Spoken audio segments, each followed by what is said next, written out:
This is the Ancient and Medieval History lecture for Friday, the 4th of February, 2022. This is period 1. We study Christianity because Christianity is the most important idea in Western civilization for about 1,700 years. And it is the basis for many of the guiding assumptions of ideas today that even call themselves anti-Christian. Ideas like the notion of equality or equity pushed by communists and socialists and American progressives. The notion that whoever you are, you should have a roughly equivalent result, a roughly basic income, some kind of assurance that life won't be too horrific. Well, this notion is rooted in the idea that human value has life, not just the value of the lives of people at the top of the social order, but the lives of people throughout the social order, even at the bottom. This is not an idea that comes from Confucian China or legalistic China, certainly not communist China, nor is it something that comes out of the monarchies of India or the Middle East. It is not something that comes out of religions like Hinduism, which ascribe different values to different souls. Now, in Hinduism, every soul has the potential to rise through the cosmic chain of being, but it takes lifetimes. And during this life, if you are born as an untouchable, which is the lowest class of human beings, you are destined to suffer. And that suffering is right and just and will build you good dharma and good karma in the next life. So alleviating the suffering of untouchables is not something that traditional Hindus would do, because it would interfere with their soul's path to redemption and righteousness. Judaism says that men are made in God's image.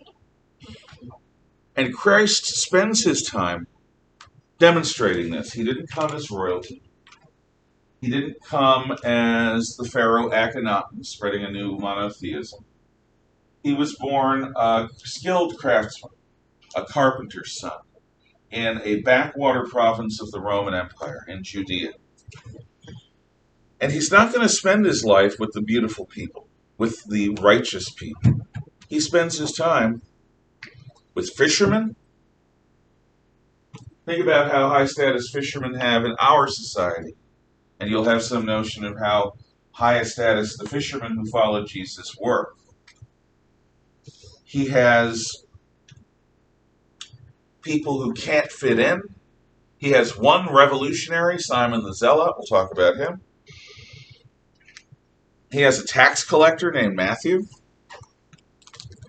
Tax collectors are worse than prostitutes. They're worse than regular criminals. They're worse than actors, who are at the bottom of ancient society, because a tax collector in Judea worked for the Romans, fleecing his own people. So tax collectors were considered traitors. Mary Magdalene was among Jesus' followers, and she's considered to be a prostitute at one time. He had a rich friend, Lazarus, maybe some others as well, and a few people within the Jewish authorities like Nicodemus who were friendly to him, or at least tolerant of him. But Jesus actually gets kicked out of synagogues within the first year of his ministry. He spends 2/3 of his ministry preaching outside because the righteous people won't let him inside the synagogue. So, by the choice of companions Jesus picks, and by the choice of life Jesus has, he demonstrates concern for women, for slaves, for children, for foreigners. This is something Jews didn't do very much in those days. There's a famous story from Jesus' life of the Good Samaritan.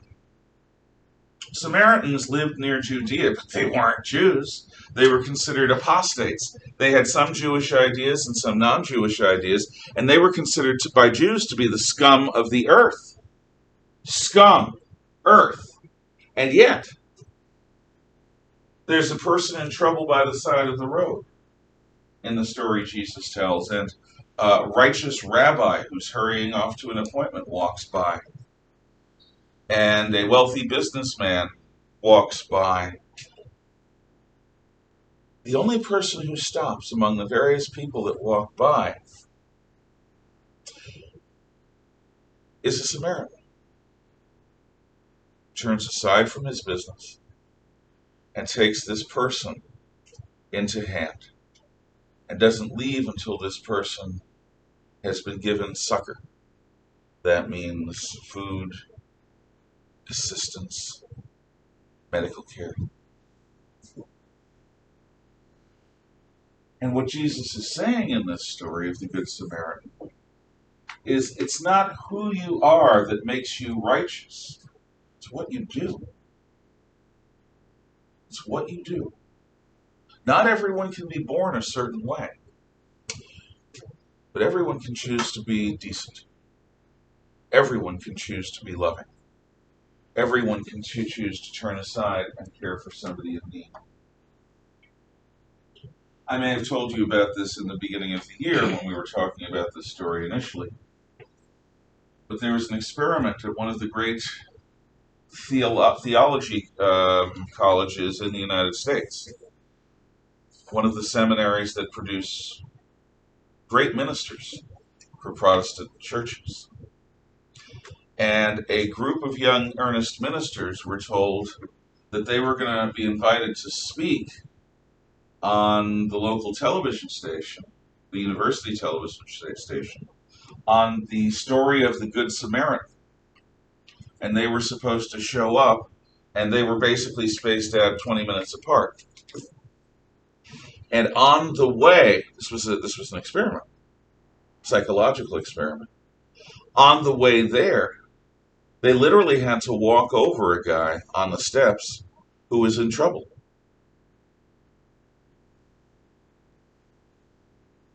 Now, what made the experiment vivid was that each of them was called and said, "We got your time wrong.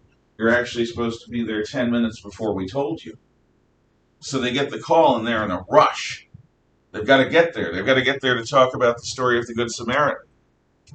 And most of them walk right by the person in need on the steps. Finally, somebody stops. That's a rocky story. And I would have hated to have been one of the ministers that rushed past a guy in need to tell the story of the Good Samaritan. So, the notion that all human life is precious, that all people have value, even the downtrodden, even the forgotten people, is something that very keenly comes from Christianity, along with the virtues of chastity and of mercy. The ancient world knew nothing of chastity. I mean, husbands and wives were often supposed to be faithful to one another, but not really. Some whole temples had a class of priestesses that were basically courtesans. You went into the temple and you gave a donation to the god, and you got to experience the loving of the god with the priestesses. The ancient world, especially as the Roman Republic became the Roman Empire, becomes increasingly involved, at least the upper classes do, with orgies. Hey, let's have a party. Great. And we're going to have music, and we're going to have dancing, and we're going to have feasting, we're going to have sex with everyone. This is not traditional Roman values, but it becomes the way a lot of people live in the Roman Empire. So one of the things that Christianity does is it encourages people to associate sex with love, maybe even marriage. It's not so much that monotheists, Jews, Christians, and Muslims are obsessed by sex. I've heard a lot of people criticizing Christianity who talk about the puritanical prudery of Christianity and of other religions like that. Understand that everything that's said in a religion or in a political sense is reacting to something that exists in the world.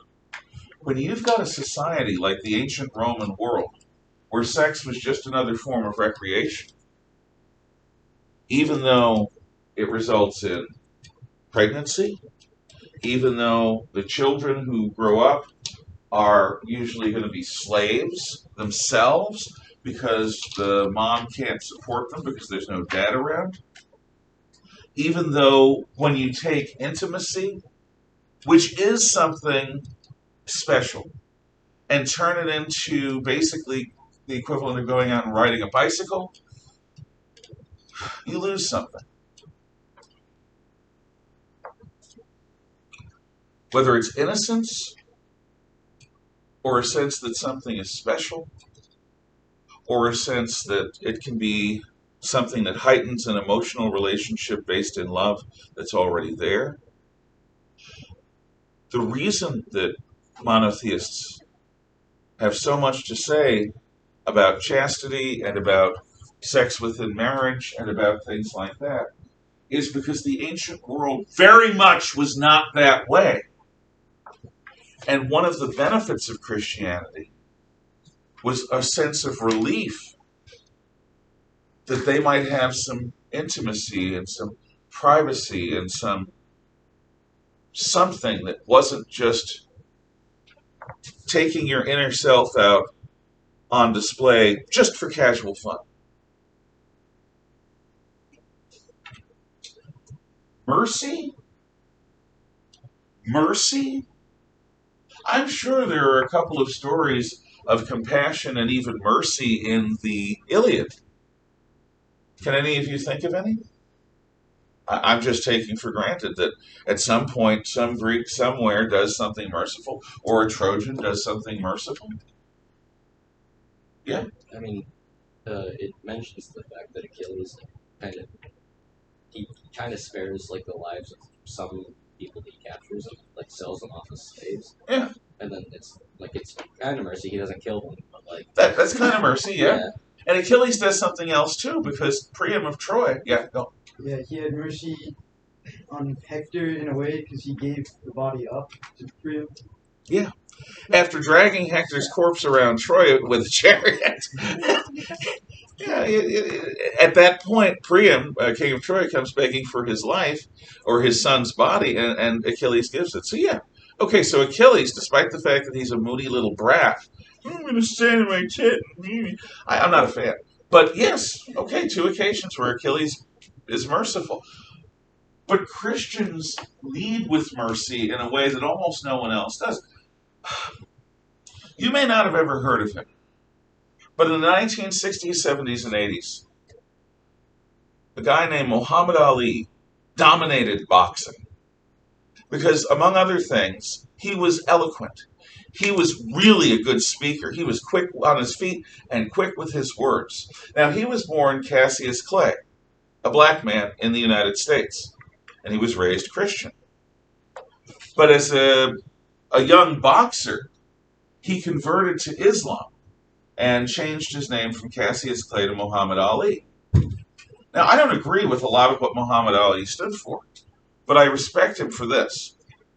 He was drafted to serve in the military during the Vietnam War. He opposed that war. Instead of fleeing to Canada, and instead of allowing himself to be drafted, because as a championship boxer, he's not going to the front lines. Some general's going to take him under his arms, and he'll do boxing matches to recruit people. Muhammad Ali would never have gone near a battlefield had he accepted the draft. But he doesn't. He doesn't flee. He doesn't accept the draft knowing that he'll have cushy duty. On grounds of principle, I disagree with him about this, but on grounds of principle, he refuses. He is stripped of his heavyweight championship title. This is when he's heavyweight champion of the world. He's stripped of his title. He says, fine. He goes to jail for a few years. He says, fine. It is the price of having the beliefs I have. After jail, he comes back and he wins the heavyweight championship a couple more times. Okay?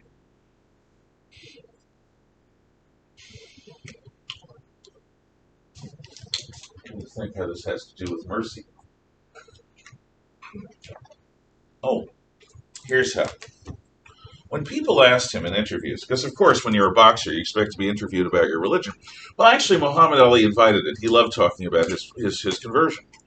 He said, as a man, not even just as a black man, as a man, I find the idea of turning the other cheek to somebody who strikes me unworkable.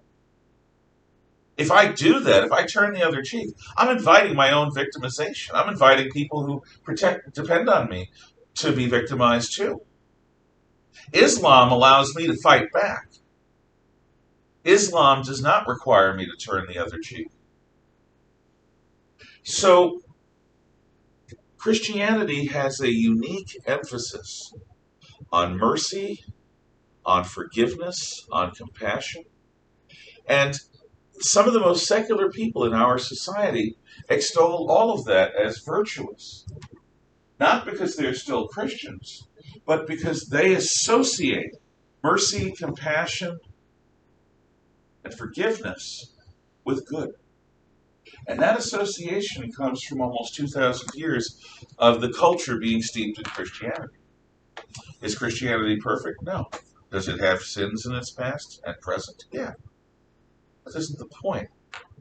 The influence of the religion is something you need to understand if you're going to understand America, if you're going to understand the world. So, Jesus Christ is born into the Jewish tradition, which we've talked about at the beginning of the year and which we quickly reviewed yesterday. Now, something else that you've got to understand, and I'm going to hit this theme a number of times. Oddly enough, I'm talking about it with my European history students regarding communism. And that is the idea of millenarianism. This is item 9.3, millenarianism. Millenarianism is the belief that the world that is totally evil. The belief that the world that is totally evil. And that God, through a Messiah,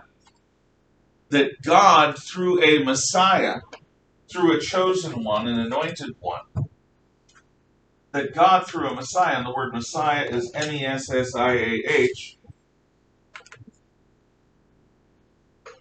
The Greek word for Messiah is Christ.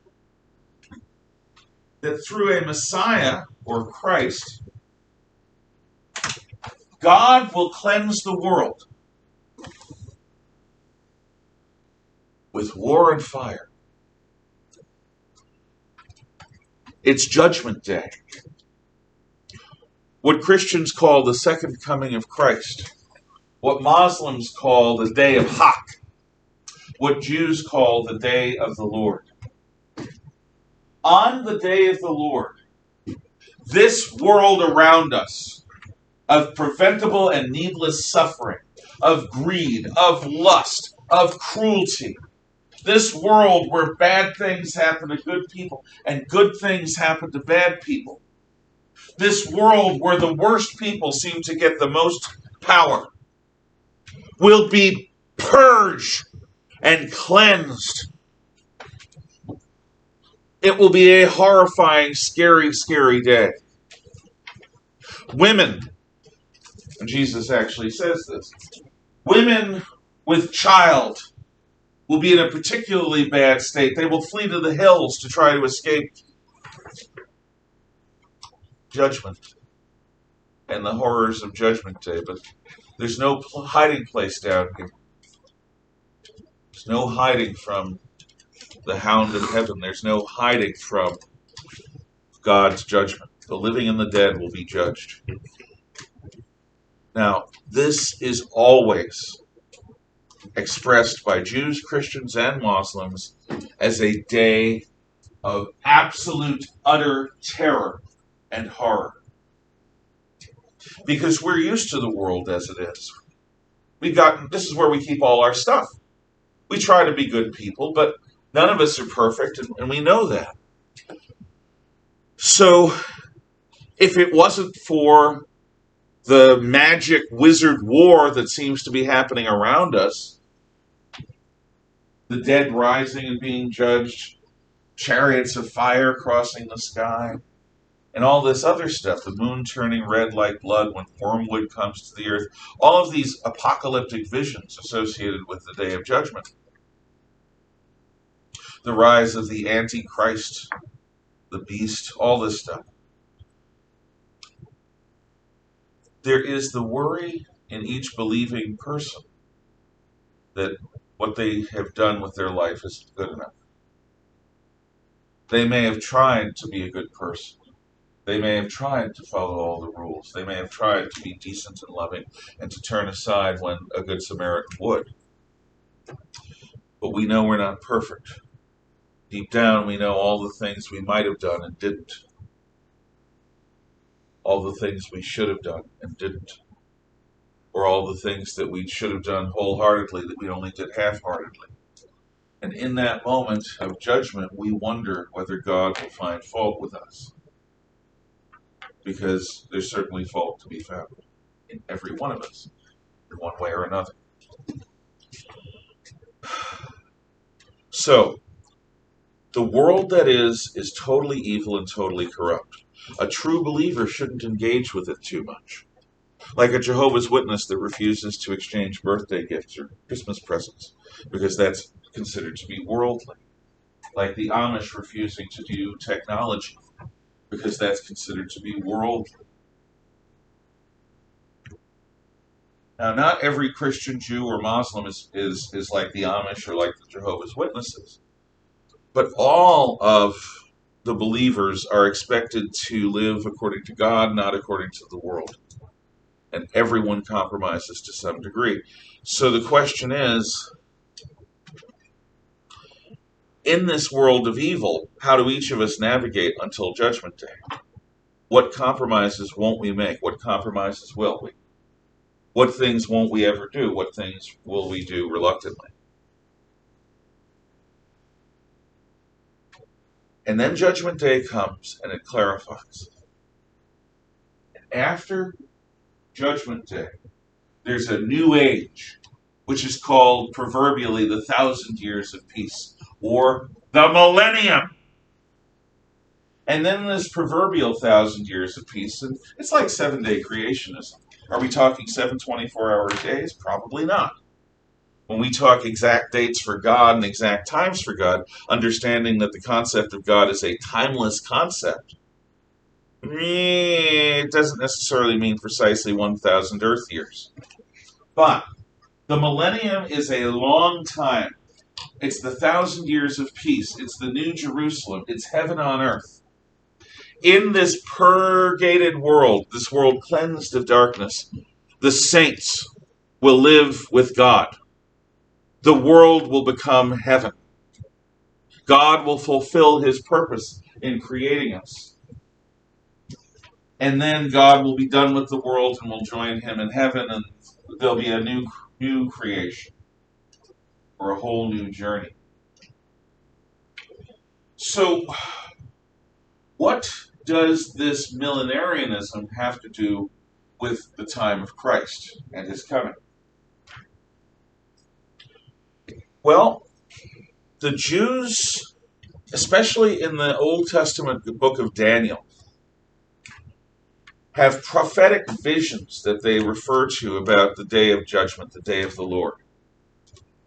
And in the book of Daniel, you have visions of monsters wearing diadems, which are crowns, and the whore of Babylon, and the beast moving through the world and bringing darkness instead of light. Antichrist comes from all of this concept. As Christ comes to bring love and peace and salvation, you have the opposite. That's the role of Antichrist. Early Christians associated that with the Emperor Nero of Rome. We'll talk about why when we do the Emperors of Rome. The millennium is so wonderful that it should motivate every believer to want to bring it about. So whereas today most people really don't want Judgment Day to happen now, most people want Judgment Day, if it happens to happen, long after they've lived their lives, because Judgment Day is so scary and horrible. Many believers want Judgment Day because it will bring them into this perfected world. In fact, the millenarian Muslims that rule Iran have long talked about purging Israel with God's holy fire. That is a euphemism for Iranian nuclear weapons. Because they believe that the Islamic Messiah, who Sunni Muslims, not the Iranians, call the Mahdi, who the Iranians, being Shiite Muslims, call, I think, the 12th Imam, the 12th leader. They believe that he's actually walking the world right now. So if they usher in events that lead to Judgment Day, what they would call the Day of Hak, they're not reluctant about that. They're eager for it, because that brings them closer to God. That should disturb you. Millenarians sometimes crave Judgment Day, because it also proves that they were right. If God comes into the world and you've oriented your entire life towards God, and God comes in just the way you expect and punishes just the right people that you expect to be punished and rewards just the right people that you expect to be rewarded, think about that. God has just proven you right and everyone else wrong. There's a part of human nature that would love that.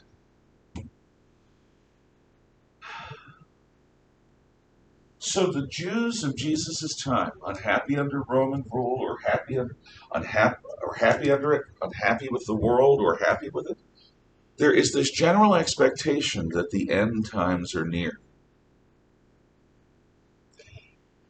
And what they expect is the Messiah. The Messiah is the anointed one of God, God's proverbial only begotten Son, the agent of God, the Word of God made flesh. The Jews expect God to incarnate, to become a being within the world, and then magically cleanse it and place the neck of the Gentile under the heel of the Jew. The Messiah is supposed to be a noble, powerful, magical war leader. A noble, powerful, magical war leader.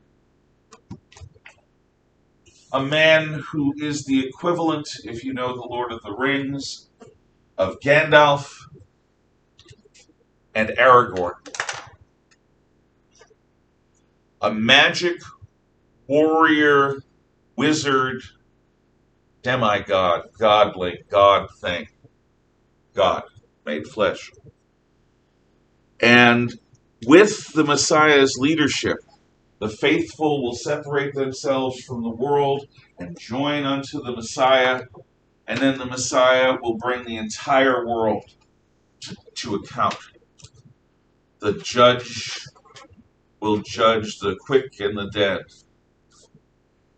and those who are saved will remain, and those who are damned will be consumed with eternal fire. Now, there are some Christians who read the book of the Apocalypse or the book of Revelation and talk about something called the Rapture, which is supposed to be a mercy of God, whereby the faithful of God are plucked out of the world just before the judgment begins. And they're basically going to be suspended in heaven until the judgment and the horror show that is Judgment Day will pass, and then they will be placed back in the world to inhabit New Jerusalem. What does all of this have to do with Jesus?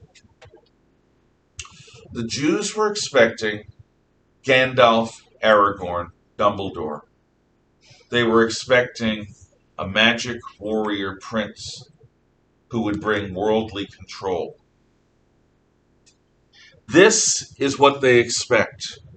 And if you wonder at the reaction that Jesus is going to get, it is because this is what they have been taught to expect of the Messiah. Any questions, comments, or thoughts before I move into the description of the society Jesus was born into? Yes. I was thinking about the turning the cheek thing that you said earlier. Isn't it Roman law that a noble can strike one of the below them, and if they fight back, then they can hit them again. But if they don't, then they can't strike them. That's interesting. I don't think I've ever heard that. Because I read it somewhere, Okay. and I've been doing a little bit of research on it. Cool. So wouldn't that technically be Jesus saying either make them look weak or make them break them off? Well, that would be very much in Jesus' style. I have personally never heard that particular story. I'm not doubting you. I'm going to say if it is true because I haven't confirmed it to my own satisfaction. If you have a source that you want to email me a link to, I'd love to look at that. But that is very much in keeping with Jesus. One of the things, now this is leaping ahead, but Jesus did not preach social revolution. Liberation theologian Christians and Jews, particularly Christians, don't like that. They think Jesus came to free the poor and free the oppressed in this world. Jesus very famously says, give unto Caesar what is Caesar's, and give unto God what is God's. Caesar was to be honored in his place. So Christians were not called to be social revolutionaries against Rome. No. And if Jesus said that, that's very much in keeping with the way Jesus advised his people to be. He didn't want his people to strike back, but he also encouraged them to follow the law. One of the shocking things is that the early Christian church was very clear about slavery. Christianity is not here to end slavery. However, if you're a slave and you're a Christian, you are to serve your master as if you were serving God. And if you are a master, you are to treat your slaves as fellow brothers and sisters, especially if they're Christian. But you are to treat your slaves better. So even the early church is not into social revolution, even to the extent of eliminating slavery. That comes later. What the early church is trying to do is humanize and make merciful all human relationships. And that includes the relationship between a slave and his master, and between a master and his slave. So the idea of if a Roman patrician or a Roman member of the upper class could slap you across the face with an open hand, and then you had to take it, and then he couldn't go further, that's brilliant. That really is. I'd love to learn more about it, because it very much rings true to me. It really does. Okay. Any other questions, comments, or thoughts? Yes, sir. In my religion, we have the Book of Mormon, Doctrine and Covenants, and in that it says, if someone is to strike you or loved ones, once you forgive them, even the second and third time you forgive them, but fourth time, that's when you can defend. It's justified to defend yourself. Mm-hmm. So that's a different take. But the Church of Jesus Christ of Latter-day Saints does a lot of that. My understanding is that there are many things in the Book of Mormon that echo the Old Testament journey of the Israelites through the desert and so forth. And so, since the Mormons claim that Jesus appeared in this part of the world after the crucifixion, and it says in the Bible, and Jesus did many other things, that makes sense, that there would be a clarification of that. So, anything else? The Book of Mormon basically gives more stories and details, and Doctrine and Covenants kind of elaborates on both the Bible and. Mm-hmm. Any good religion will do that. One of the duties of a Christian is to, if you're a Protestant anyway, and Mormons generally classify as Protestants, but they're a unique type of Protestant, All Protestants and most Catholics are encouraged to read the Bible and think about it and understand it. And if the Book of Mormon is considered a holy book also, you would also have to do that. And this comes from the rabbinical tradition of Judaism. Jews are supposed to learn the scriptures, and they are supposed to learn the interpretation of the scriptures by great scholars of the past. That's what the Talmud is. So many religious people will spend real time trying to work out what the meaning of the scriptures are and suggest interpretations. Did you have anything else? Right now? Not right now. Okay. So, Roman Judea at the time of Christ is a powder keg. It really is. It is not a peaceful society. Jesus did not come at a peaceful, calm moment. Au contraire, mon frère. It is nastily seething with viciousness and anger and frustration. Okay, Pompey conquers Judea for Rome. But Pompey doesn't want Judea to be ruled by Rome, because Pompey has Jewish friends and he appreciates how stiff-necked the ancient Jews could be. Instead, what Pompey does, and Augustus, and the other triumvirs, but Augustus endorses this, all the others do too, is he places a Hasmonean, which is somebody related to the Jews but not fully Jewish, a Hasmonean monarch named Herod, as king of the Jews. King Herod the Great is an ally of Rome. And so Herod's Judea is an ally of Rome that seems to be an independent state, but basically it's a Roman colony. It does everything the Romans do. But here's the benefit. Under Herod, who's sort of a Jew, the Jews can at least say, we've got a Jewish king of the Jews. And Herod and his people, for the most part, understand how to rule without inciting the Jews to rebellion. Herod knows what not to do with the priests, and what he can get away with the priests, what not to do with the nobility, and what he can get away with the nobility, what not to do with the common person, and what he can get away with the common people. And Herod was not a nice guy. To give you an example, Herod routinely married relatives, close relatives, and had children with them, and then killed them off, either the relatives or the children. It was more dangerous in Herod's Judea to be a close relative of Herod than anyone else, because Herod might just decide, you got to die. Well, why? Die. Make it happen. So, this is the guy that Pompey and the Romans make king of the Jews. But it works. If you don't mind a little bit of tyranny and oppression, it works. Judea under Herod the Great does everything the Romans want. They don't rebel, they pay their taxes, they do what they want to do as long as it doesn't violate Roman law, and they do what they're told when it violates Roman law. So, it's the best of both worlds. Herod is a client king of a client state. Patron-client, Rome's the patron, Herod's the client. Now, the Romans don't care about religion, as long as religion doesn't interfere with the government policy they set up. Now, the Jews, being the only monotheists in the empire at the time Rome conquers Judea, they're a special case.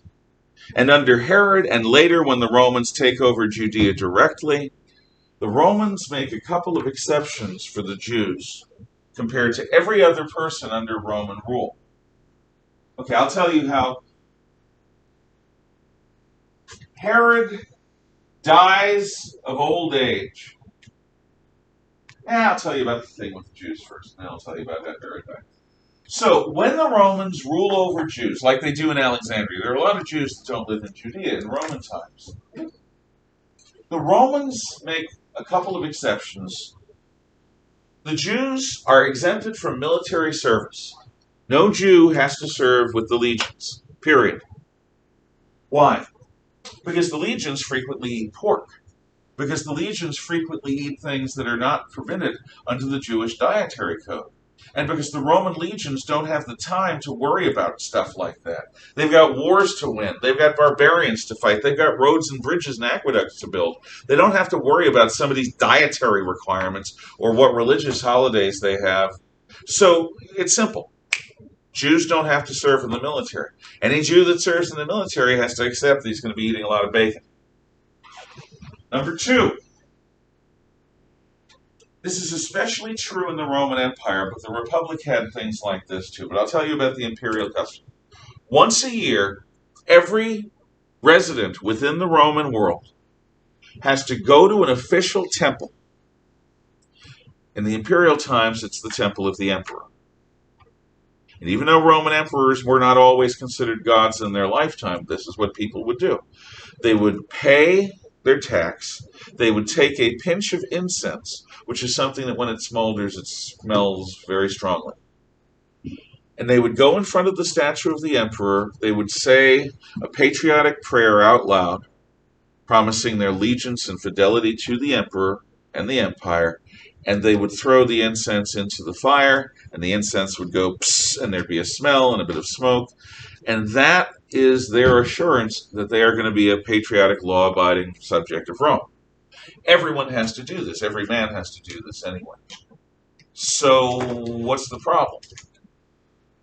Well, the problem is that a monotheist, a Jew and later Christian, would have a problem doing that. Because in essence, what you're pledging is that you're going to treat the empire and the emperor as a god. You pray publicly to the image of the emperor, and you sacrifice incense, which is a religious ritual. Incense is it is primarily used in religious rituals like funerals. If you attend a high funeral mass in the Roman Catholic Church today, you will smell incense. They'll have a censer walking around, which is sort of a brass bucket that they swing. I know, I was an altar boy, I took part in this. And there's this light smoke coming out of it, and it smells like nothing else. And that's incense. And today, if you go to a candle shop, you can probably buy incense of various flavors. Flavors. Because each scent has a different flavor. Like sandalwood. My wife likes sandalwood, or she did when we first met. No, flavors. Well, taste and smell, are very closely aligned. It's like why people get apple pie smelling candles or incense. Because I don't know, makes it easier to diet. Smelling, not apple pie flavor. Yeah, exactly. Okay.